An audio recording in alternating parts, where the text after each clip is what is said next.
Capítulo 8. Estruturas dissipativas.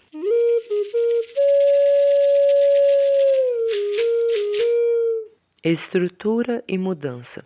Desde os primeiros dias da biologia, filósofos e cientistas têm notado que as formas vivas, de muitas maneiras aparentemente misteriosas, combinam a estabilidade da estrutura com a fluidez da mudança. Como redemoinhos de água, elas dependem de um fluxo constante de matéria através delas, como chamas, transformam os materiais de que se nutrem para manter sua atividade e para crescer. Mas, diferentemente dos redemoinhos ou das chamas, as estruturas vivas também se desenvolvem, reproduzem e evoluem. Na década de 40, Ludwig von Besenfeld chamou essas estruturas vivas de sistemas abertos para enfatizar o fato de elas dependerem de contínuos fluxos de energia e recursos.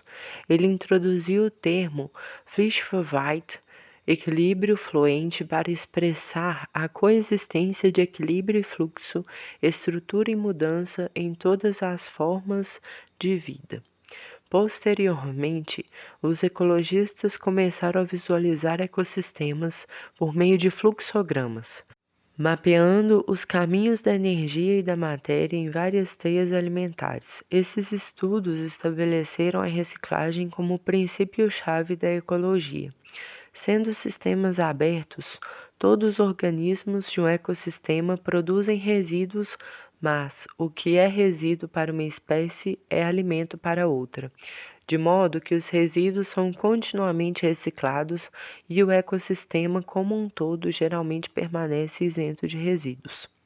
Plantas verdes desempenham um papel vital no fluxo de energia através de todos os ciclos ecológicos. Suas raízes extraem água e sais minerais da terra, e os sucos resultantes sobem até as folhas, onde se combinam com dióxido de carbono, CO2, retirado do ar para formar açúcares e outros compostos orgânicos. Estes incluem a celulose, principal elemento estrutural das paredes da célula. Esse processo maravilhoso, conhecido como fotossíntese, a energia solar é convertida em energia química e confinada nas substâncias orgânicas, ao passo que o oxigênio é liberado no ar para ser novamente assimilado por outras plantas e por animais no processo da respiração. Misturando água e sais minerais vindos de baixo com luz solar e CO2 vindos de cima, as plantas verdes ligam a terra e o céu. Tendemos a acreditar que as plantas crescem do solo, mas na verdade a maior parte de sua substância provém do ar. A maior parte da celulose e dos outros compostos orgânicos produzidos por meio da fotossíntese consiste em pesados átomos de carbono e de oxigênio, que as plantas tiram diretamente do ar sob a forma de CO2. Assim, o peso de uma tora de madeira provém quase que totalmente do ar. Quando queimamos lenha numa lareira, o oxigênio e o carbono combinam-se novamente em CO2 e a luz e no calor do fogo recuperamos parte da energia solar que foram utilizadas na formação da madeira. A figura 8.1 mostra uma representação de uma cadeia ou ciclo alimentar típica. À medida que as plantas são comidas por animais, que por sua vez são comidos por outros animais, os nutrientes das plantas passam pela teia alimentar, enquanto que a energia é dissipada como calor por meio da respiração e como resíduos por meio da excreção. Os resíduos, bem como os animais e as plantas mortas, são decompostos pelos assim chamados organismos decompositores, insetos e bactérias que os quebram em nutrientes básicos, para serem mais uma vez assimilados pelas plantas verdes. Dessa maneira, nutrientes e outros elementos básicos circulam continuamente através do ecossistema, embora a energia seja dissipada em cada estágio. Daí a máxima de Eugene Odum: a matéria circula e a energia se dissipa. O único resíduo gerado pelo ecossistema como um todo é a energia térmica da respiração, que é irradiada para a atmosfera e reabastecida continuamente pelo Sol graças à fotossíntese.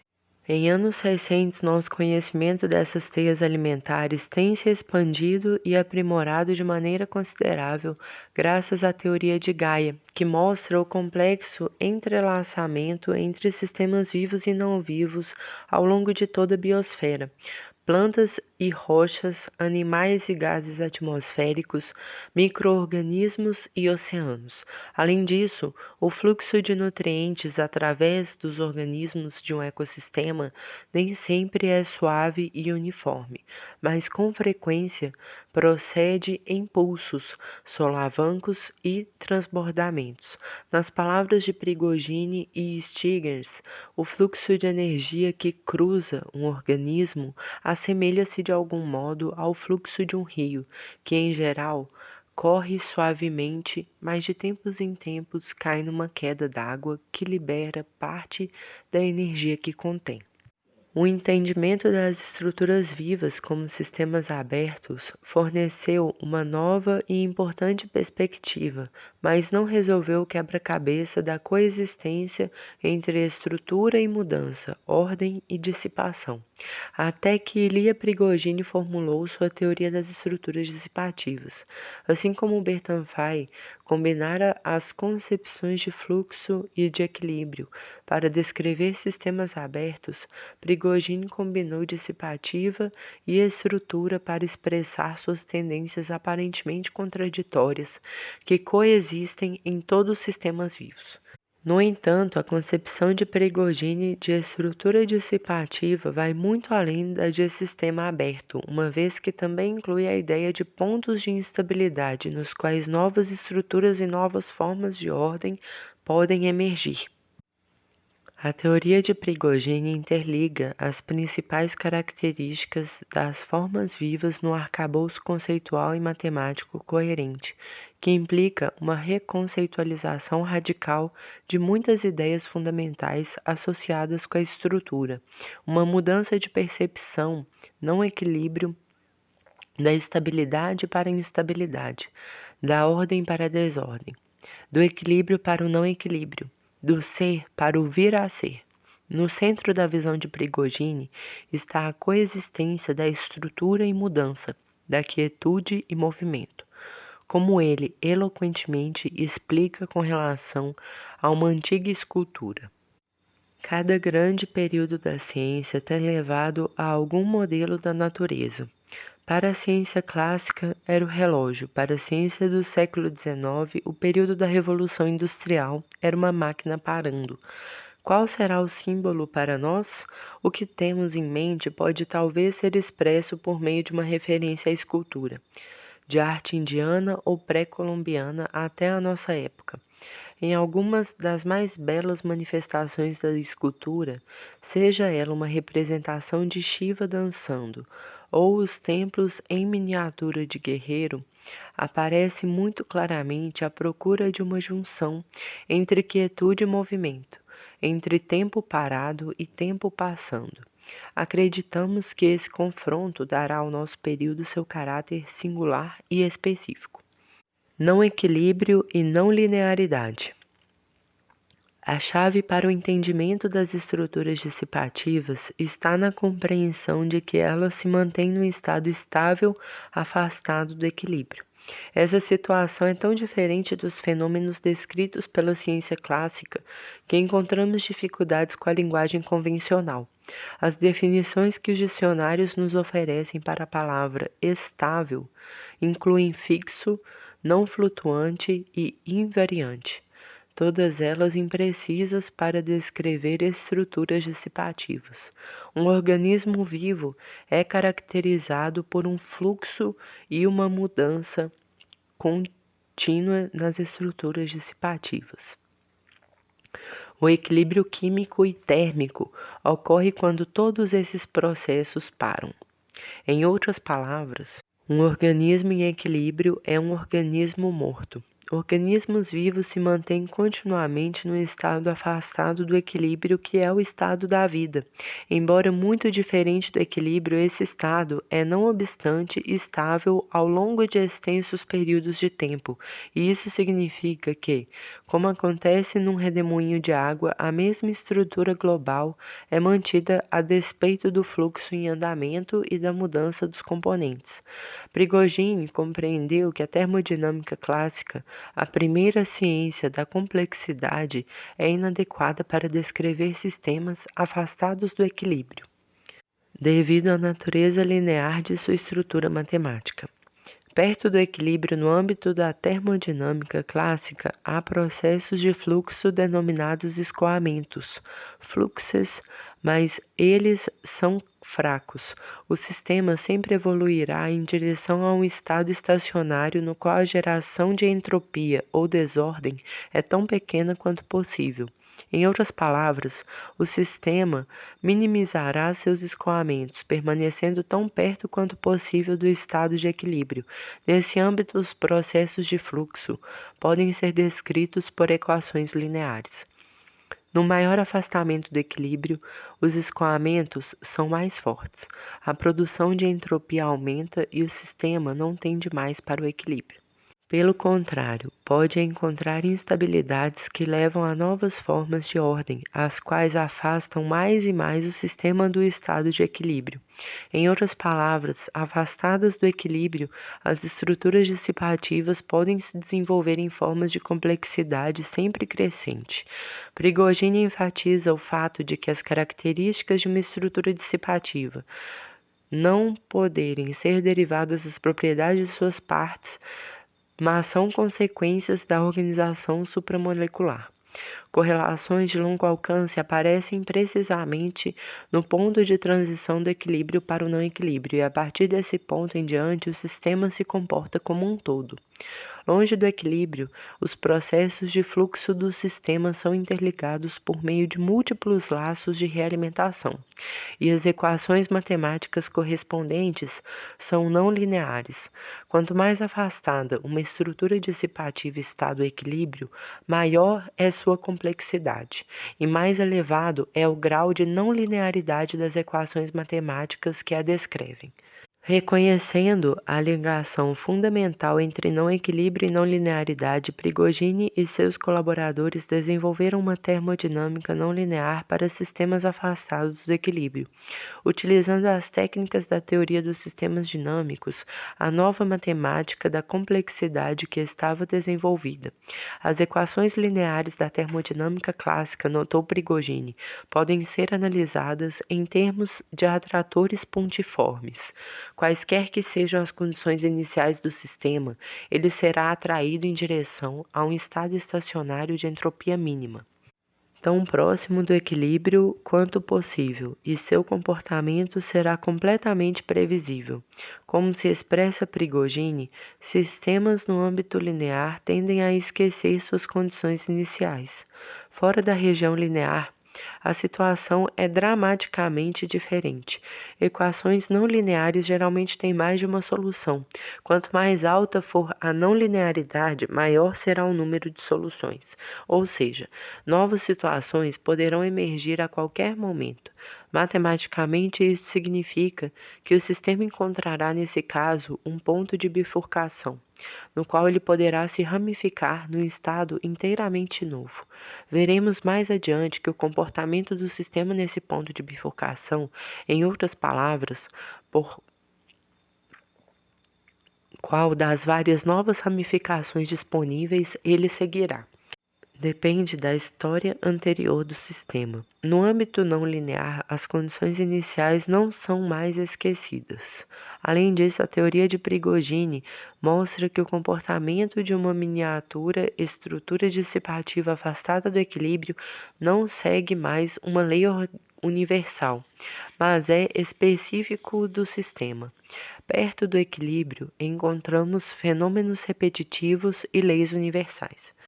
À medida que nos afastamos do equilíbrio, movemos-nos do universal para o único, em direção à riqueza e à variedade. Essa, naturalmente, é uma característica bem conhecida da vida. A existência de bifurcações, nas quais o sistema pode tomar vários caminhos diferentes, implica o fato de que a indeterminação é outra característica da teoria de Prigogine. No ponto de bifurcação, o sistema pode escolher o termo empregado metaforicamente, dentre vários caminhos ou estados possíveis.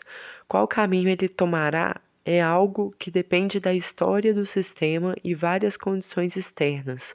Nunca pode ser previsto. Há um elemento aleatório irredutível em cada ponto de bifurcação.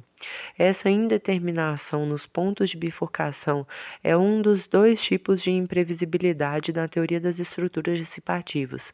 O outro tipo, que é também e está presente na teoria do caos, deve-se à natureza altamente não linear das equações e existe até mesmo quando não há bifurcações, devido aos laços de realimentação repetidos ou, matematicamente falando, às iterações repetidas, o mais ínfimo erro nos cálculos, causado pela necessidade prática de arredondar as cifras em alguma casa decimal, inevitavelmente irá se somando até que se chegue a uma incerteza suficiente e à imprevisibilidade, tipo caos, devida às iterações repetidas.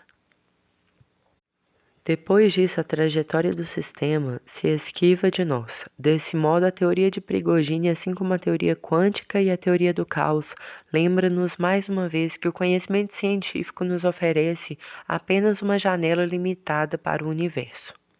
A flecha do tempo. De acordo com Prigogine, o reconhecimento da indeterminação como uma característica-chave dos fenômenos naturais faz parte de uma profunda reconceitualização da ciência. Um aspecto estreitamente relacionado com essa mudança conceitual refere-se às noções científicas de irreversibilidade de tempo. No paradigma mecanicista da ciência newtoniana, o mundo era visto como completamente causal e determinado. Tudo o que acontecia tinha causa definida e dava origem a um efeito definido. O futuro de qualquer parte do sistema, bem como seu passado, podia em princípio ser calculado com absoluta certeza se o seu estado em qualquer instante determinado fosse concebido em todos os detalhes. Esse rigoroso determinismo encontrou sua mais clara expressão nas célebres palavras de Pierre-Simon Laplace. Um intelecto que, num dado instante, conheça todas as forças que estejam atuando na natureza e as posições de todas as coisas das quais o mundo é constituído, supondo-se que o dito intelecto fosse grande o suficiente para sujeitar esses dados à análise, abraçaria na mesma fórmula os movimentos dos maiores corpos do universo e dos menores átomos, nada seria incerto para ele. O futuro, assim como o passado, estaria presente aos seus olhos. Nesse determinismo laplaciano não há diferença entre passado e futuro. Ambos estão implícitos no estado presente do mundo e nas equações newtonianas do movimento. Todos os processos são estritamente reversíveis. Futuro e passado são intercambiáveis. Não há espaço para história, para novidade ou criatividade. Efeitos irreversíveis, tais como atrito, foram notados na física newtoniana clássica, mas sempre foram negligenciados. No século XIX, essa situação mudou dramaticamente. Com a invenção das máquinas térmicas, a irreversibilidade da dissipação da energia, no atrito, a viscosidade, a resistência de um fluido à fluência e as perdas de calor tornaram-se o foco central da nova ciência da termodinâmica, que introduziu a ideia de uma flecha do tempo. Simultaneamente, geólogos, biólogos, filósofos e poetas começaram a pensar sobre mudança, crescimento, desenvolvimento e evolução. O pensamento do século XIX estava profundamente preocupado com a natureza do vir a ser. Na termodinâmica clássica, a irreversibilidade, embora sendo uma característica importante, está sempre associada com perdas de energia e desperdício. Prigogine introduziu uma mudança fundamental nessa visão na sua teoria das estruturas dissipativas, ao mostrar que em sistemas vivos que operam afastados do equilíbrio, os processos irreversíveis desempenham um papel construtivo e indispensável. As reações químicas, os processos básicos da vida, constituem o protótipo de processos irreversíveis. No mundo newtoniano não haveria química nem vida.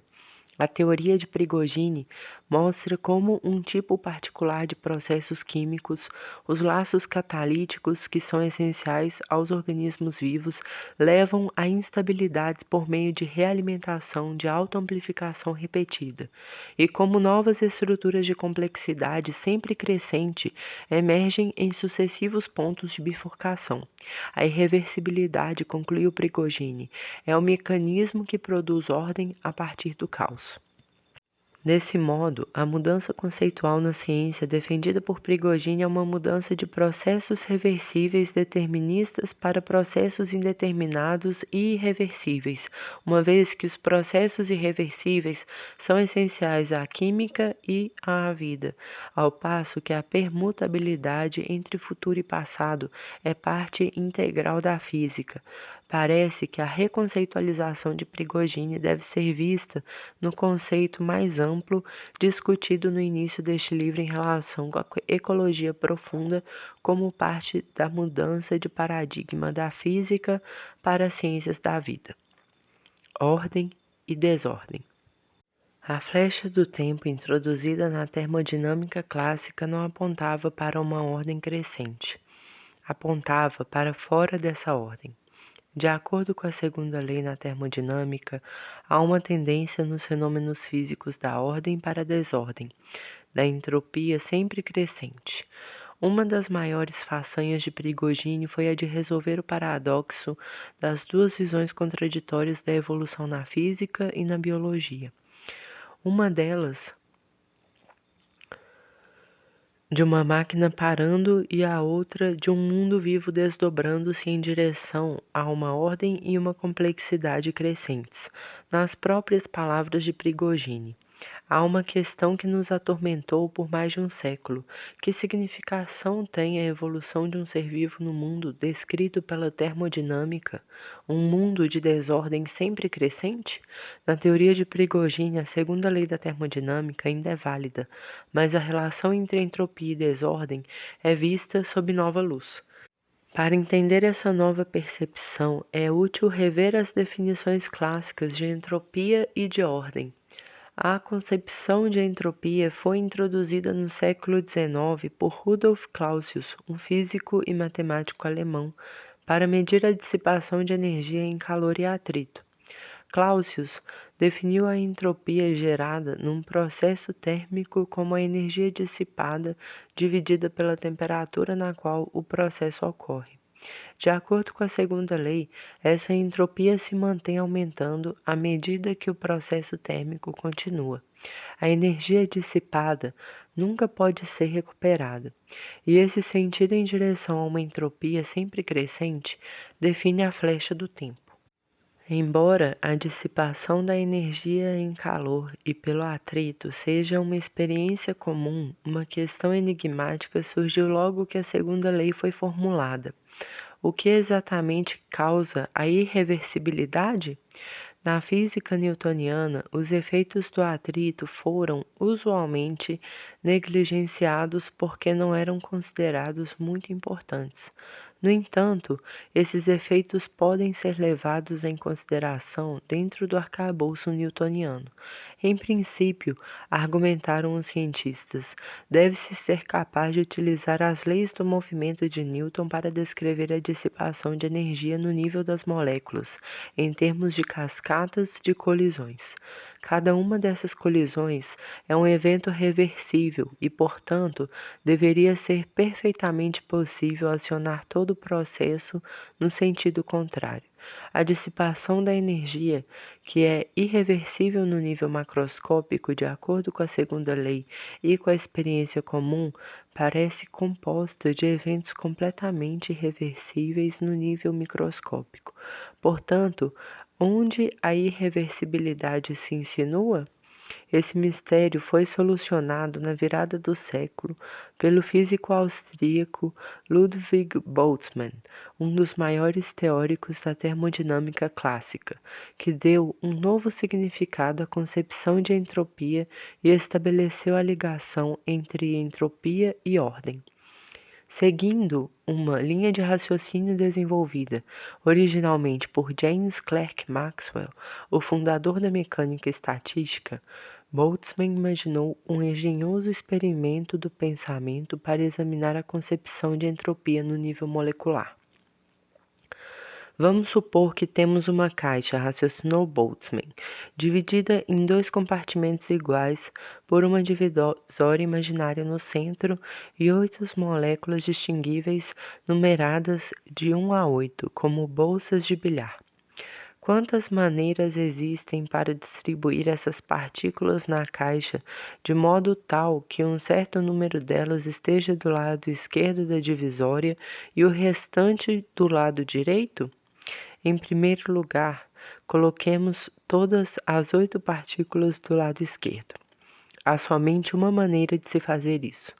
No entanto, se colocarmos 7 partículas do lado esquerdo e uma do lado direito, há 8 possibilidades diferentes, pois a única partícula do lado direito da caixa pode ser cada uma das 8 partículas por vez.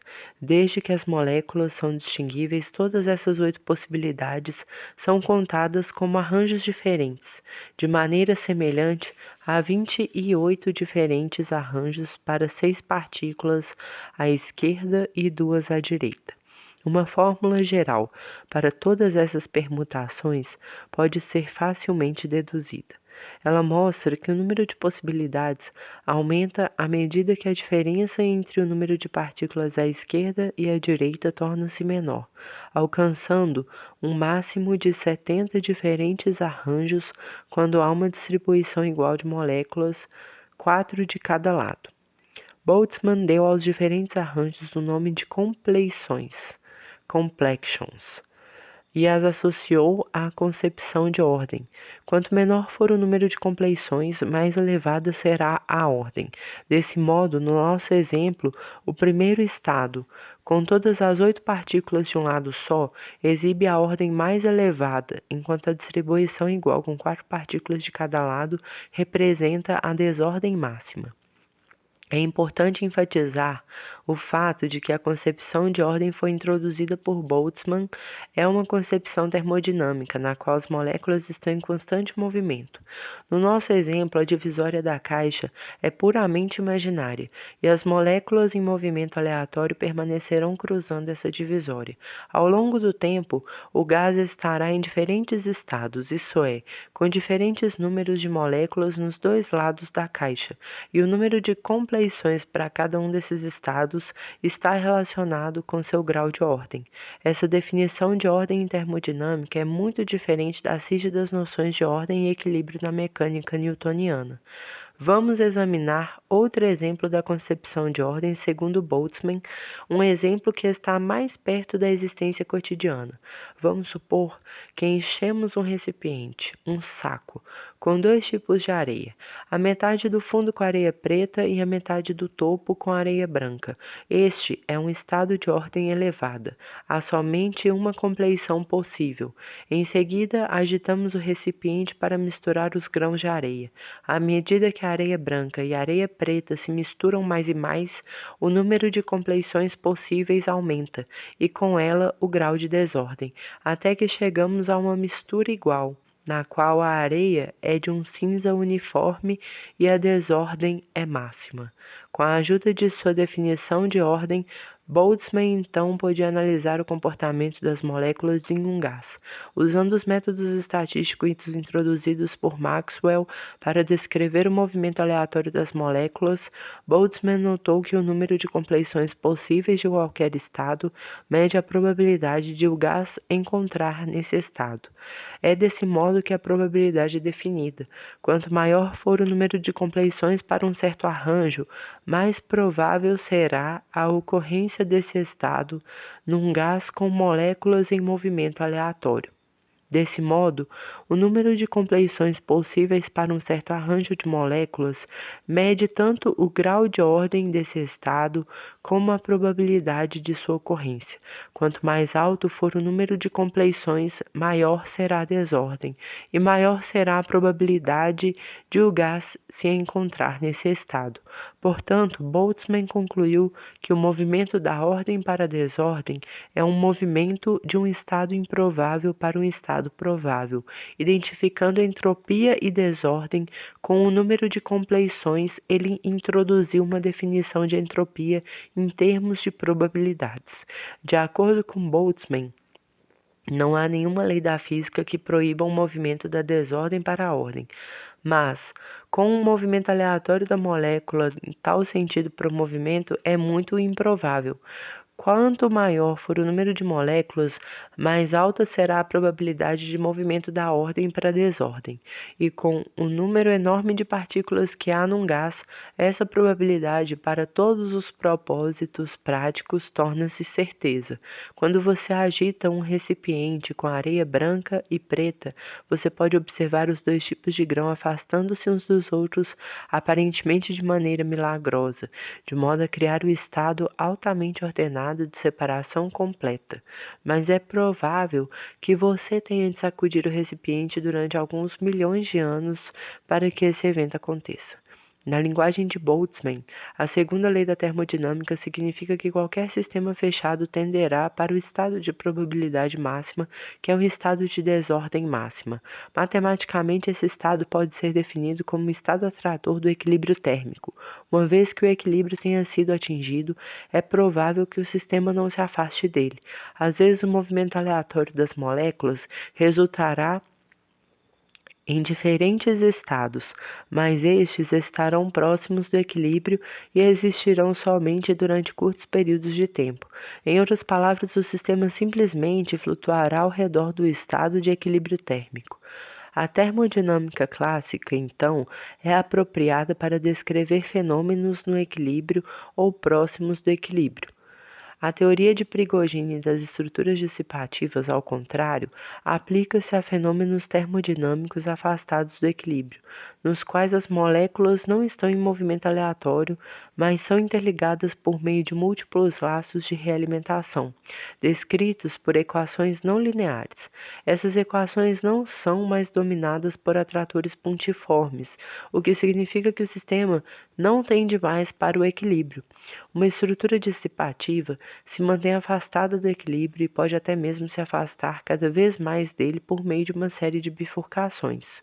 Nos pontos de bifurcação, estados de ordem mais elevada, no sentido de Boltzmann, podem emergir espontaneamente. No entanto, isso não contradiz a segunda lei da termodinâmica. A entropia total do sistema continua crescendo, mas esse aumento da entropia não é um aumento uniforme de desordem. No mundo vivo, a ordem e a desordem sempre são criadas simultaneamente. De acordo com Prigogine, as estruturas dissipativas são ilhas de ordem num mar de desordem, mantendo e até mesmo aumentando sua ordem às expensas da desordem maior em seus ambientes. Por exemplo, organismos vivos extraem estruturas ordenadas, alimentos de seu ambiente, usam-nas como recursos para seu metabolismo e dissipam estruturas de ordem mais baixa, resíduos. Dessa maneira, a ordem flutua na desordem, como se expressa Prigogine, embora a entropia global continue aumentando de acordo com a segunda lei. Essa nova percepção da ordem e da desordem representa uma inversão das concepções científicas tradicionais. De acordo com a visão clássica para a qual a física era a principal fonte de conceitos e metáforas, a ordem está associada com equilíbrio, como por exemplo nos cristais e em outras estruturas estáticas, e a desordem com as situações de não equilíbrio, tais como turbulência. Na nova ciência da complexidade, que tira sua inspiração da teia da vida, aprendemos que o não equilíbrio é uma fonte de ordem. Os fluxos turbulentos de água e ar, embora pareçam caóticos, são na verdade altamente organizados, exibindo complexos padrões de vórtices, dividindo-se e subdividindo-se incessantes vezes em escalas cada vez menores. Nos sistemas vivos, a ordem proveniente do não equilíbrio é muito mais evidente, manifestando-se na riqueza, na diversidade e na beleza da vida em todo o nosso redor. Ao longo de todo o mundo vivo, o caos é transformado em ordem. Pontos de instabilidade. Os pontos de instabilidade nos quais ocorrem eventos dramáticos e imprevisíveis, onde a ordem emerge espontaneamente e a complexidade se desdobra, constituem talvez o aspecto mais intrigante e fascinante da teoria das estruturas dissipativas. Antes de Prigogine, o único tipo de instabilidade estudado com alguns detalhes foi o da turbulência causada pelo atrito de um líquido ou de um gás fluindo. Leonardo da Vinci fez muitos estudos cuidadosos sobre fluxos de água turbulentos e no século XIX uma série de experimentos foram realizados mostrando que qualquer fluxo de água ou de ar se tornará turbulento numa velocidade suficientemente alta. Em outras palavras, numa distância suficientemente grande do equilíbrio, o estado imóvel. Os estudos de Prigogine mostraram que isso não é verdadeiro para as reações químicas. Instabilidades químicas não aparecerão automaticamente afastadas do equilíbrio. Elas exigem a presença de laços catalíticos, os quais levam o sistema até o ponto de instabilidade por meio da realimentação de autoamplificação repetida. Esses processos combinam dois fenômenos diferentes, reações químicas e difusão. O fluxo físico de moléculas devido a diferenças na concentração. Consequentemente, as equações não lineares que os descrevem são denominadas equações de reação-difusão. Elas formam o núcleo matemático da teoria de Prigogine, explicando uma espantosa gama de comportamentos. O biólogo inglês Brian Goodwin aplicou técnicas matemáticas de Prigogine da maneira mais engenhosa para modelar os estágios de desenvolvimento de uma alga muito especial de uma só célula, estabelecendo equações diferenciais que interrelacionam padrões de concentração de cálcio no fluido celular da alga com as propriedades mecânicas das paredes das células. Goodwin e seus colaboradores foram capazes de identificar laços de realimentação num processo auto-organizador, no qual estruturas de ordem crescente emergem em sucessivos pontos de bifurcação. Um ponto de bifurcação é um limiar de estabilidade no qual a estrutura dissipativa pode se decompor ou então emergir num dentre vários novos estados de ordem. O que acontece exatamente nesse ponto crítico depende da história anterior do sistema. Dependendo de qual caminho ele tenha tomado para alcançar o ponto de instabilidade, ele seguirá uma ou outra das ramificações disponíveis depois da bifurcação. Esse importante papel da história de uma estrutura dissipativa, em pontos críticos de seu desenvolvimento posterior, que Prigogine observou até mesmo em simples oscilações químicas, parece ser a origem física da ligação entre estruturas e história, que é característica de todos os sistemas vivos. As estruturas vivas, como veremos, é sempre um registro do desenvolvimento anterior.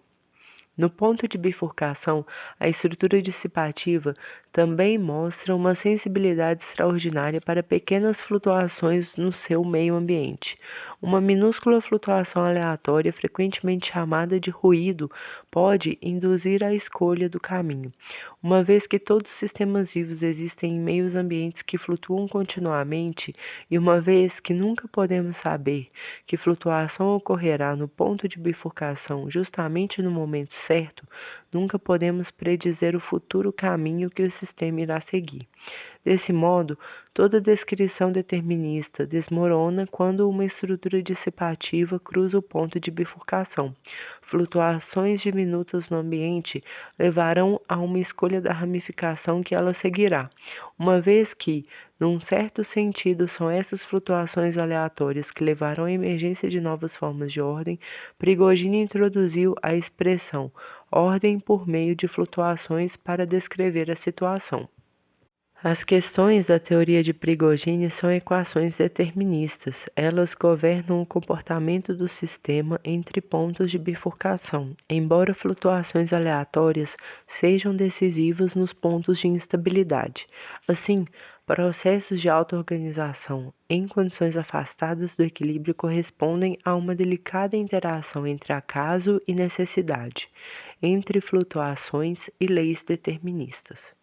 Um novo diálogo com a natureza. A mudança conceitual implica na teoria de Prigogine envolve várias ideias estreitamente interrelacionadas. A descrição de estruturas dissipativas que existem afastadas do equilíbrio exige um formalismo matemático não linear capaz de modelar múltiplos laços de realimentação interligados. Nos organismos vivos, esses laços são catalíticos, isto é, processos químicos não lineares irreversíveis que levam a instabilidades por meio de realimentação de autossimplificação repetida.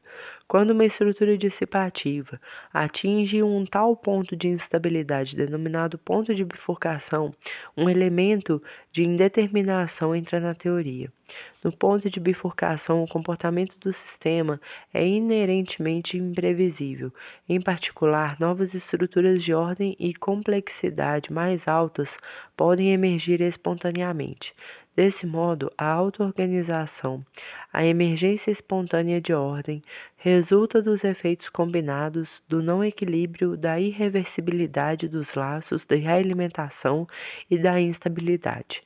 A natureza radical da visão de Prigogine é evidente pelo fato de que essas ideias fundamentais só foram raramente abordadas na ciência tradicional e, com frequência, receberam conotações negativas, isto é, evidente na própria linguagem utilizada para expressá-las.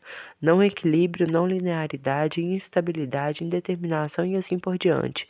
São todas elas formulações negativas. Prigogine acredita que a mudança conceitual subentendida pela sua teoria das estruturas dissipativas é não apenas fundamental para os cientistas entenderem a natureza da vida, como também nos ajudará a nos integrar mais plenamente na natureza. Muitas características-chave das estruturas dissipativas, a sensibilidade a pequenas mudanças no meio ambiente, a relevância da história anterior em pontos críticos de escolha, a incerteza e a imprevisibilidade do futuro, são novas concepções revolucionárias do ponto de vista da ciência clássica, mas constituem parte integrante da experiência humana, uma vez que as estruturas dissipativas são estruturas básicas de todos os sistemas vivos, inclusive seres humanos. Isso não deveria talvez provocar grandes surpresas. Em vez de ser uma máquina, a natureza como um todo se revela em última análise mais parecida com a natureza humana, imprevisível, sensível ao mundo circunvizinho, influenciada por pequenas flutuações. Consequentemente, a maneira apropriada de nos aproximarmos da natureza para aprender acerca da sua complexidade e sua beleza não é por meio da dominação e do controle, mas sim por meio do respeito, da cooperação e do diálogo. De fato, Ilia Prigogine e Isabel Stenger deram ao seu livro Order Out of Chaos, destinado ao público em geral, o subtítulo de Man, New Dialogue with Nature. No mundo determinista de Newton, não há história e não há criatividade. No mundo vivo das estruturas dissipativas, a história desempenha um papel importante. O futuro é incerto e essa incerteza está no cerne da criatividade.